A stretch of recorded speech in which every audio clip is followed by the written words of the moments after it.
welcome back to the Vanderbilt Sports and Society on the Ball video podcast. I'm Andrew Maraniss, and today really excited to have two faculty members here from Vanderbilt University with us, Gabriel Torres and John Sloop. And I think many people, if they follow our Sports and Society Twitter, which I think everybody in the world pretty much does, they saw the article that we shared from the Vanderbilt Hustler announcing that there is now a sports and society minor available to undergraduate students effectively now at Vanderbilt, which is great news. I wish I could travel back in time and minor in sports and society. But John, Gabriel, thank you so much for joining the show. Thank you for doing this. I'm excited. Yeah. So I've been speaking with you, John, about this possibility for a couple of years. It feels like, can you talk about what it takes to create a new minor at a university like Vanderbilt and the work that was done behind the scenes to make this possible? Yeah, I'll talk about that for just a minute. In some ways, it's pretty seamless. In some ways, there was some work to do. There are technical things that you need to do. You have to have a certain number of hours of credit. You have to put it together, justify it, make sure that every department that offers a course, since this is interdisciplinary, it's not within one department, I have to check with every chair of every department that they agree the course can count towards the minor, and put all that together. I had talked to some colleagues at Notre Dame who had just started a sports and society minor as well, to look at what procedures they had done to get some ideas of how it was put together. Then there was a committee of 5 faculty members. Again, this is not a department, so they had to come from different departments. From our colleague Lutz from Germanic, Michelle Shepard from Michelle Murray from the Spanish department. So we had different folks in there. Historian, Gab was there, part of it. We agreed upon this and then put together the proposal, vote on it, and I'll make the rest of this short. And then the college committees have to agree with it. But in addition, there's a committee that makes sure they check for all sorts of odd things, like are there enough courses taught in enough semesters to make sure a student can get through the minor. And that was actually a more important step than I thought, because they were pointing out some different ways maybe we might want to rearrange the schedule, put courses to make sure students can seamlessly get done in a 3 or 4 year period. Gab was very, since he's teaching and his department is teaching the fundamental required course for it. They had to agree, he had to agree, and the department had to agree to offer that every year at least once. And so those arrangements were made to make this work. Okay. Well, that's how long had you been thinking about this and working on it? And was it something that, like, all of a sudden everything fell together quickly, or was this a long and laborious process? Or how'd it go? I mean, it was this idea first came up a couple of years ago. The former dean was talking to me, and he had noticed how popular some of the courses were being. I mean, I think every one of us who teaches a course that has to do with sports and society of some type. Gab teaches the most general one. Some of us teach very specific ones. I have a soccer course I teach, et cetera, but they all fill. And they don't just fill, but the waiting list fills immediately, right? There was interest in that. So the dean said to me, why don't you think about creating a minor that would be across the college? That was only a little over 2 years ago. There's lots of little work to be done, and since I was the one pushing this, I did all the work behind the scenes. But I don't want to say it was laborious. There's moments of work, and then you stop and wait and wait and wait, right? So I mean, altogether, yeah, a decent amount of work, but I did it over a period of 2 years, so it didn't seem all that much.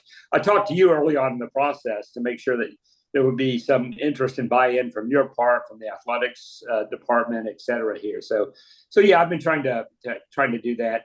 I will say, and I don't want to be the one talking all the time here. One of the things I'm trying to do right now is get in touch with faculty members who have in the past taught courses, maybe special topics around sports and society, or first-year writing seminars, which are no longer going to exist. There's a course, for example, in Asian Americans in sports, right? That was a first year seminar course. I'm talking to that faculty member about creating that as an ongoing course. I'm talking to somebody in sports analytics about a course that we could do something with. So I'm trying to reach out. There are faculty members who have done this before. Let's try to build those, get those courses going. Okay. And Professor Torres Colon, I don't feel comfortable enough to call you Gab. Is that You what I can. can call you? Please call me Yeah. Gabby. All That's right. fine. That's okay. No problem. All right. So you teach the sports culture and society class, and I believe a sports and race class also. And my understanding, like John said, is you're going to teach a class that is required for students that want to have this as their minor. Can you tell us a little bit about that course and what is discussed in that course and the type of interest? It sounds like there's always been a lot of interest in this from students at Vanderbilt. Yeah. Interestingly enough, there is that course began at Notre Dame, where they have the minor there, and then when I came over here, I brought it as pretty much as is. That course was initially a four-field anthropology course, and so it was, from its inception, it was already pretty broad, meaning that it covered questions of human evolution and biological variation and sports performance, sort of sports in prehistory and history, thinking about language use and sport and the culture of sport, which is what I am. I'm a cultural anthropologist, so that's what I do most in the course. When I got to Vanderbilt, I opened it up a little bit from anthropology into the humanities, and I started sort of thinking and more about the aesthetics of sports, popular media and sports. So I started including those elements from culture studies and the humanities into the class, so that it sort of worked out pretty nicely, because as an introductory course, I still do biology, evolution, but I'm also doing performance, sort of aesthetic experience, sort of the communal, cultural experiences of sports from a global perspective and in the U.S.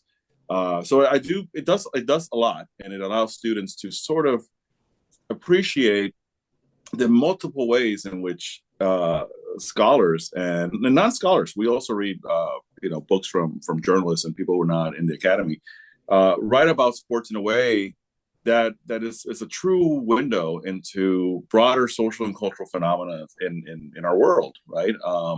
I've always found great value in teaching through a sports lens, because a lot of questions that are contentious, right, especially nowadays, and to get politicized, questions about gender, race, ethnicity, class, when you're teaching about sports, sort of brings down the temperature in the room a bit, and students are able to say, hold on, let's talk about sport. I like sports.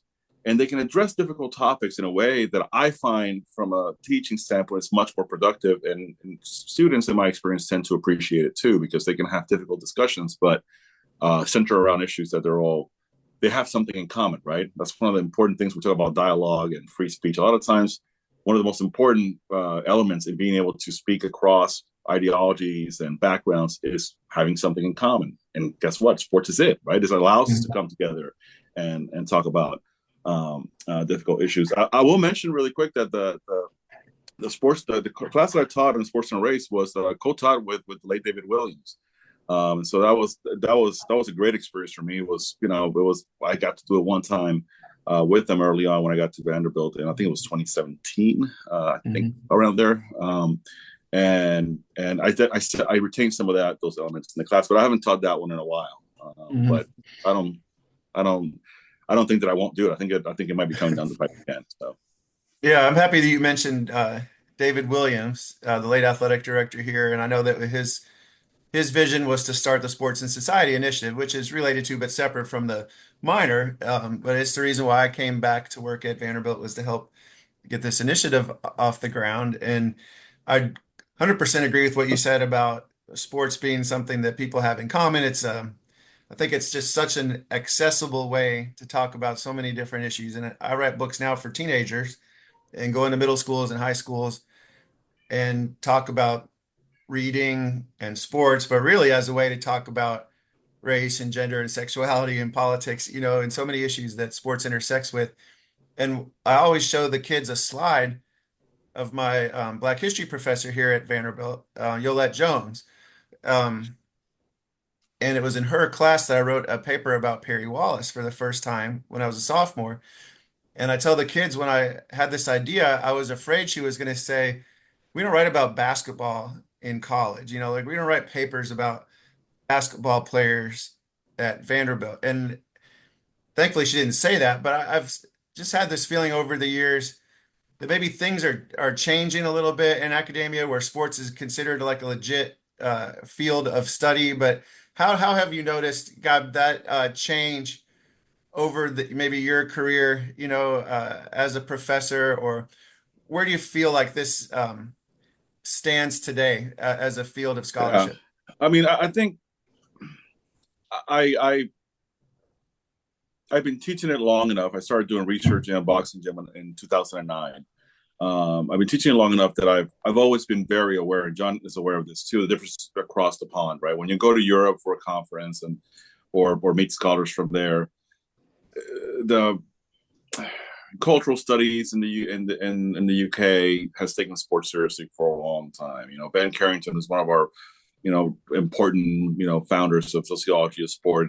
He's here in the U.S., but he's from that school of thought, right? Sports science is still more serious over there. So I've always lamented a little bit how long it's taken this to these sports to be taken seriously in the U.S. context. But of course, we know over the last 10 to 20 years with different social movements, sports in popular culture have been in the mix, and I think that has done a lot to very specifically allow us to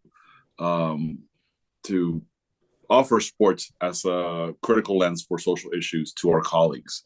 And I do think, to be fair, there's been a lot of scholars in communications. Our colleagues like John, who write about media and popular culture, sort of like take discoursive perspectives.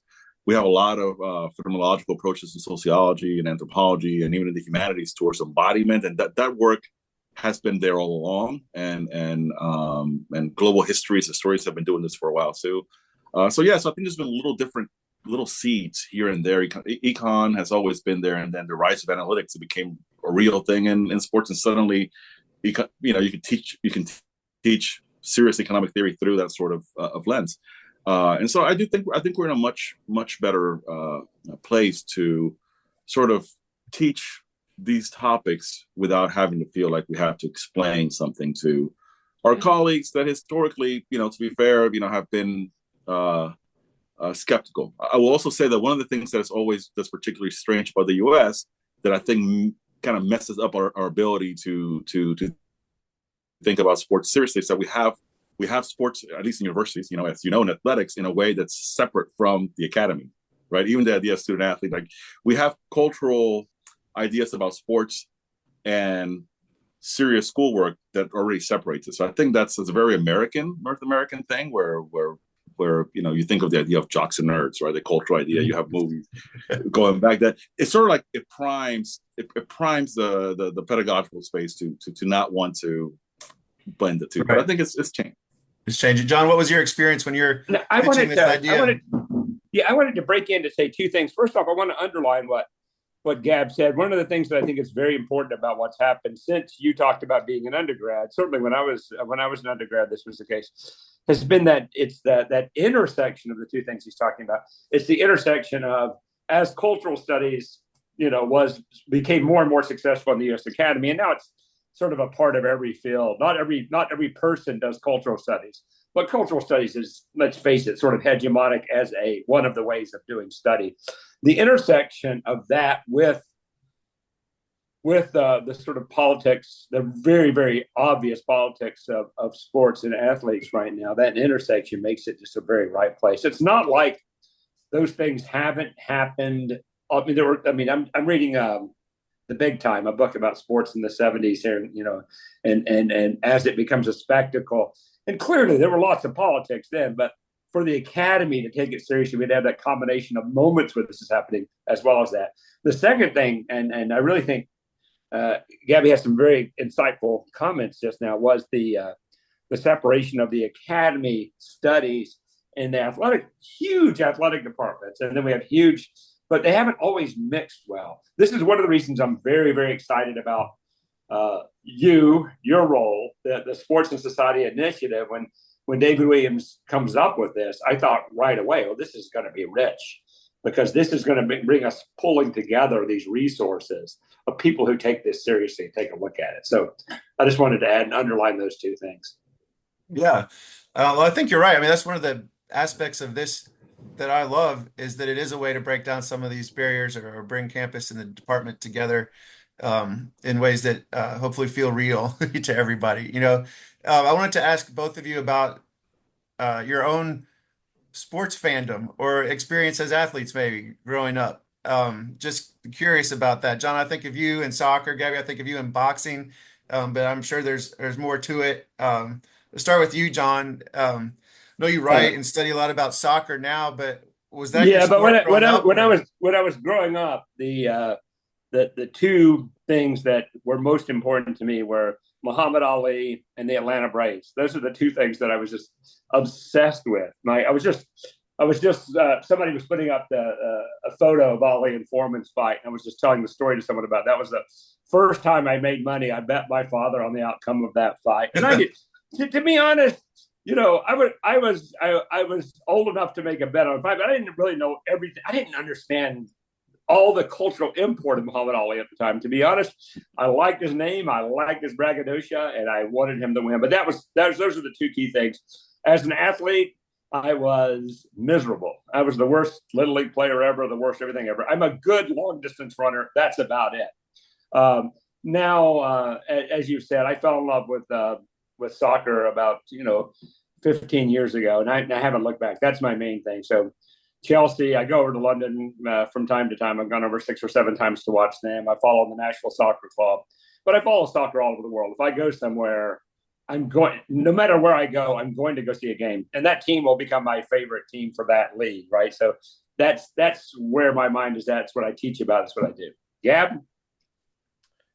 Yeah, I'm a master of none. I've participated in competitive sports all my life, but for me, the most formative sporting experience relative to my scholarship in sport, one of them is it was my early exposure to boxing. I learned how to punch in my backyard. My uncle had you guys remember those blue Everlast canvas bags that inevitably ended up taped up. So we had one of those in the backyard in the southern part of Puerto Rico where I grew up, and I remember it was tons of electrical gray tape around it, and I had those.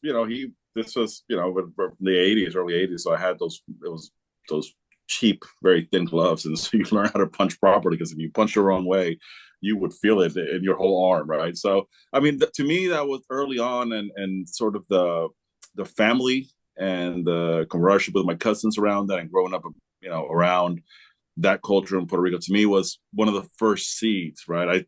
I boxed in amateur gyms and amateurs and gyms later on, but the formative stuff that stuck with me was that early on, and then playing street basketball in I would say around my early teens. I also had a very strong friend group around that, and sort of the experiences around playing in the DC area and going to courts. I always remember as a young person thinking, like, this is kind of cool. Like, there's something powerful here. I participated in organized sports, and I tried everything. I even tried when my kids started playing ice hockey in South Bend, Indiana, when we were living there. They were little. I decided, I'm like, why not? I'll try that too. So that's the last sport I learned how to play, very poorly. But I very much appreciated the sort of beer and grilling culture around it. I'm like, look, I can do this terribly, but there's beers and there's grilling afterwards. I'm in. So it was fun. So I've had, and I watch every sport. I watch too many sports. I think it's one of the things that does help me in the sports class. I can say for sure, tennis, I watch all the major tournaments, soccer, I watch, MLS, and I'm a Liga fan. I follow the NFL and the NBA. Like, it's nothing. Like John, I'm into long distance running still. I watch ice hockey a lot. My boys, going to games every other day here in town. So I watch way too many sports, but often I do it. And I should say, I listen to way too much sports talk. partly because it's a good thing to have in the background, but I also like to bring it up in class. I do find, and I pick it up. If I'm teaching this class next fall, sometime mid next spring, I'll start diversifying my sports podcast and my talk show just so that I can get ready and have issues ready to go with the class. So yeah, and I suffer terribly when the teams that I love lose and win. I am, and that way I am not above it. I don't look at when it comes time to appreciating sport and watching it. I have zero scholarly sensibilities. I am just another person at the bar acting crazy and sweating it out. So Yeah, me too. Live and die with the Milwaukee Brewers, Green Bay Packers, and our Vanderbilt teams, of course. All right, so I wanted to talk a little bit about the writing that each of you have done related to sports. John, I know you write a lot about soccer, like present day, what's happening in Nashville, or about the history of soccer in Nashville. You've written a book about soccer and politics.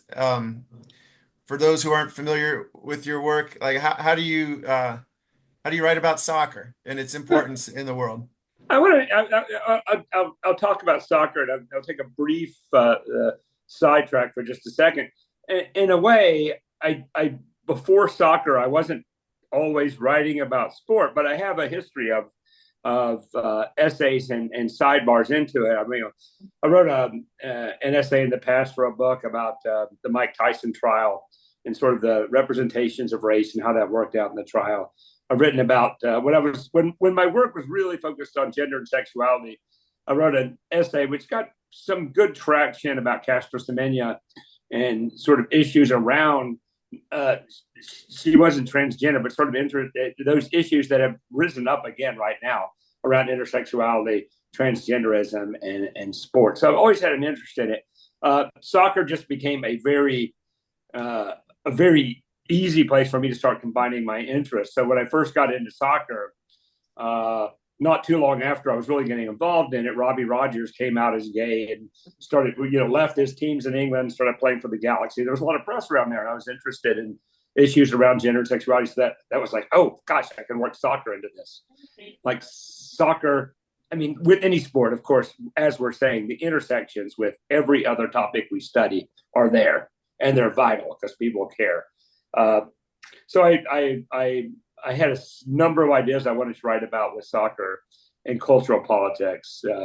And there's always issues. The U.S. women's team, when I was writing, were fighting for equal pay.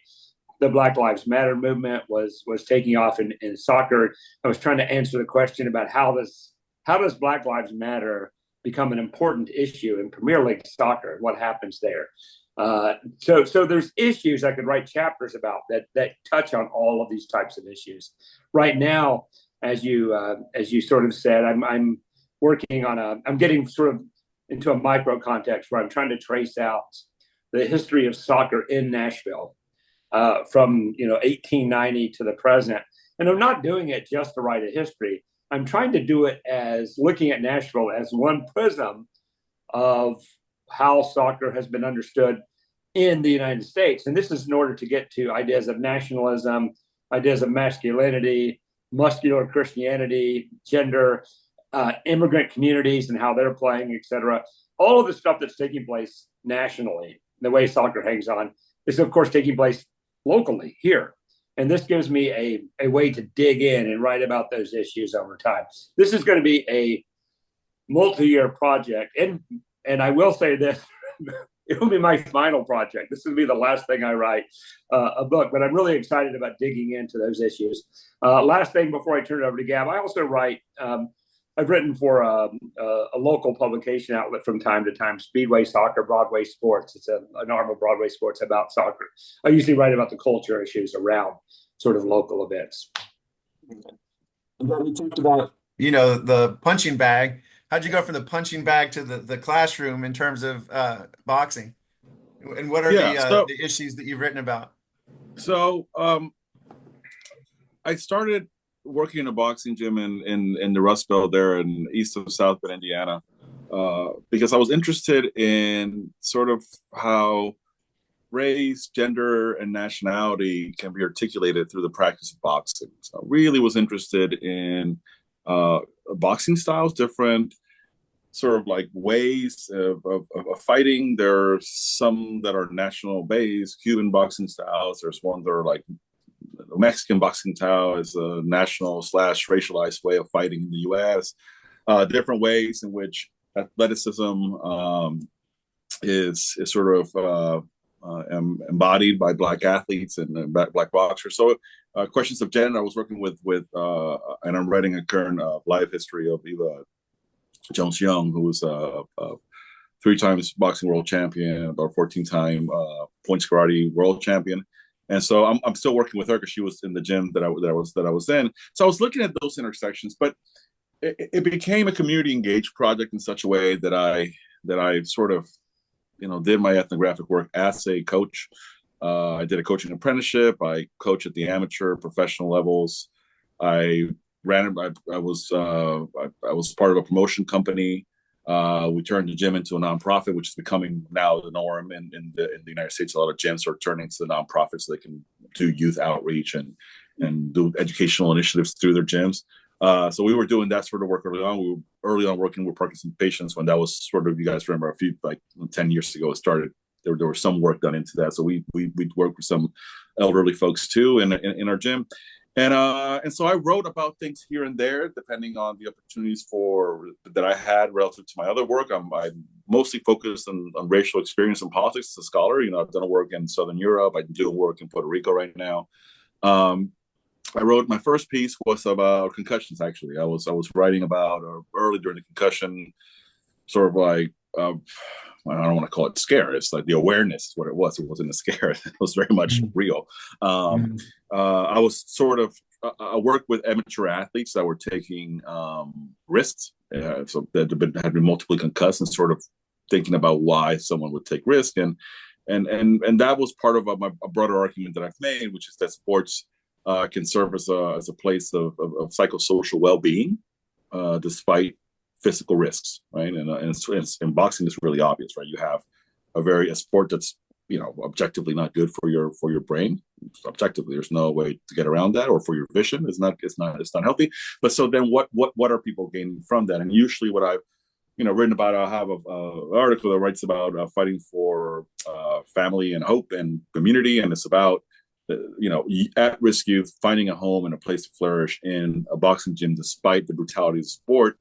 And despite the brutality of the boxing industry, which is very exploitative once you start getting into the professional ranks, and then I also do cross-cultural stuff, right? So the book that I have coming out this week, Styles for Flourishing, I sort of talk about the Mexican boxing style as a style for flourishing in the U.S., a style that even though it reproduces notions of hypermasculinity and sort of nationalism that might not be always healthy or advantageous for Mexican Americans, it still is a place where Mexican Americans can celebrate bodies that are socially devalued in the United States in the current state of political affairs in the U.S. That's very blunt and obvious, right? That it's a way to for them to sort of recover some sense of meaning and purpose as a social group in the United States. Well, this is fascinating. I can just tell this listening to you both, the way that you approach your subjects, that these courses are not only going to be interesting and popular, but like really valuable for the students here on campus. And I was wondering, as we wrap it up, like what's the feedback you've gotten so far? I mentioned at the beginning, I just posted something on Twitter, and there were an Instagram professors from other schools that were like, I want to come to Nashville, like hire me, and then some students saying, I want to take these, or recent alums saying, oh man, I was just too late for it. Like, what have you both heard so far? And I guess the second part of that question is, what do you think is possible? Like, how could this even grow in the future? Start with you, John. The response has surprised me how many students, in fact, the response almost scares me. I mean, now I'm glad that the committee made me make sure I could parse out the courses on a schedule. I didn't know the minor was actually going to start counting immediately. We have one student who actually wrote me and said, my gosh, I've already taken enough courses. So we actually have an official person who minored without knowing it. But that's going to be the exception. I've had multiple students writing me wanting to know more about the minor, wanting to know more about courses. And again, I think one of the issues that came up is I didn't expect this to start until really next year. I didn't understand the way that the preview starts. So there isn't a whole lot, in fact, being offered this spring. That's what students are already be saying. I only see one course on the books. And I'm like, well, take that one course. We're going to have everything start loading up semesters after. I think we're going to see a couple of things, Andrew. I think this is going to be very popular. I am hoping that one of the things that's going to happen as a result is that there's going to be faculty members who want to sort of shape courses to fit this. I'm telling you what, and I'm not telling anybody to do this in sort of a mercenary way, but if you are a faculty member in one of those departments that has low enrollments, I would say, you know what, shape your material somehow that you can seriously think about sport as an issue. If they're qualified to do that, students are interested. Students are hungry for this. In terms of what we're going to see down the road, I'm not going to say too much because I don't want a dean or a president to think that I'm wanting a building built or anything like that. But I do expect a whole lot of growth. I really do. And again, I want to say this before I turn it over to Gab. And I really appreciate you doing this, Andrew.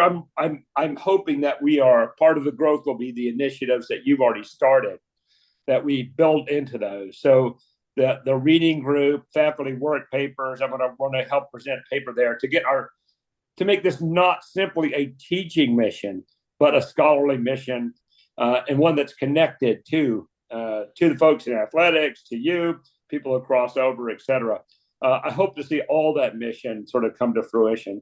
And I think from what I understood, and you could say more about this, or Gab could, it seems to be in the spirit of what David Williams was after when he first started this.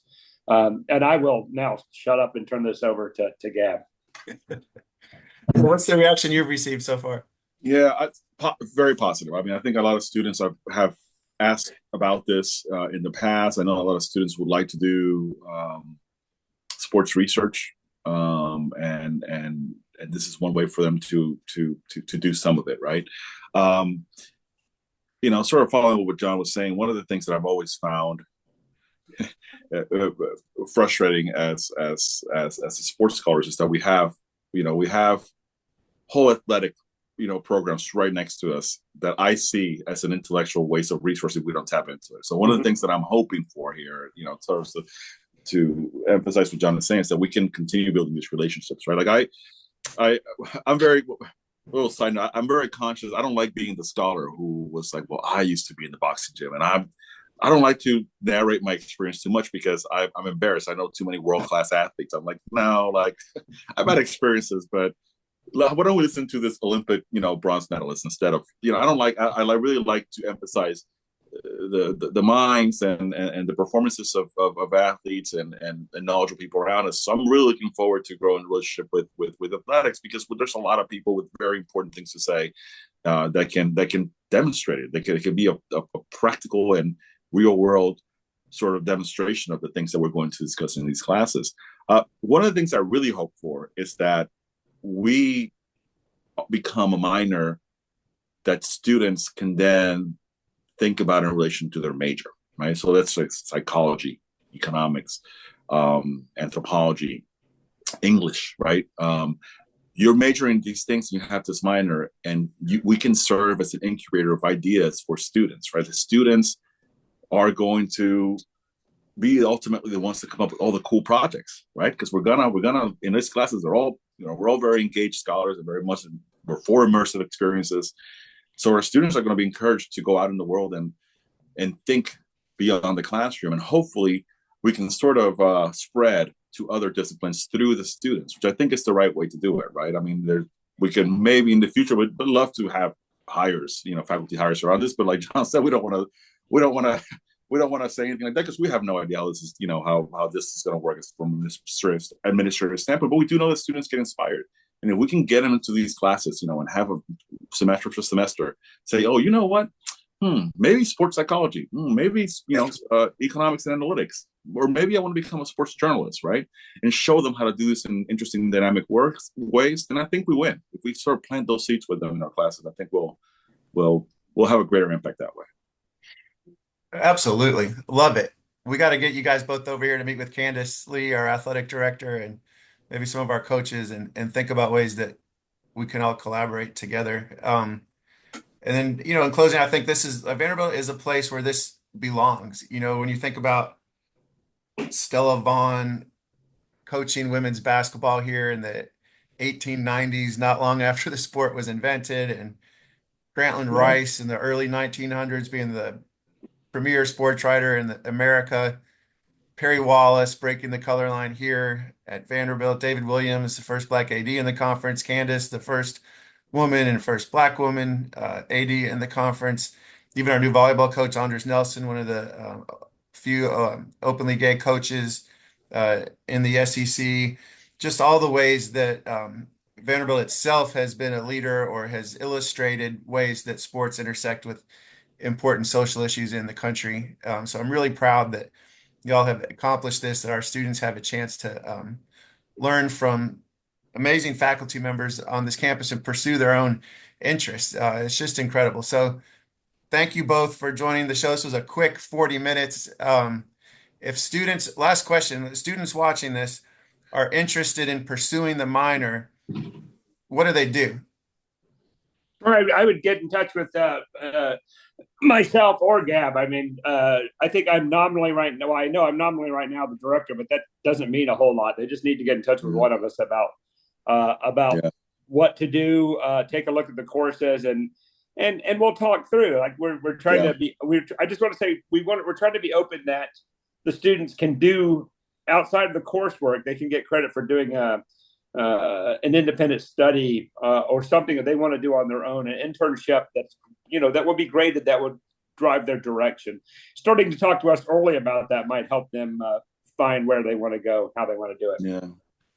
And we should have mentioned this, the minor is housed under the program of the new program of culture, advocacy, and leadership.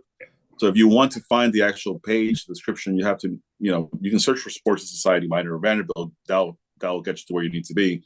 But you'll see that you'll notice that you can also go through culture, advocacy, and leadership. Yeah. That's where it's, administratively housed. Yeah. Got it. Okay. All right. Well, thanks again to both of you. Really appreciate your time on the show. Best of luck with the projects you have and with the minor, and we'll be seeing you around soon. Take care. Thank you so much.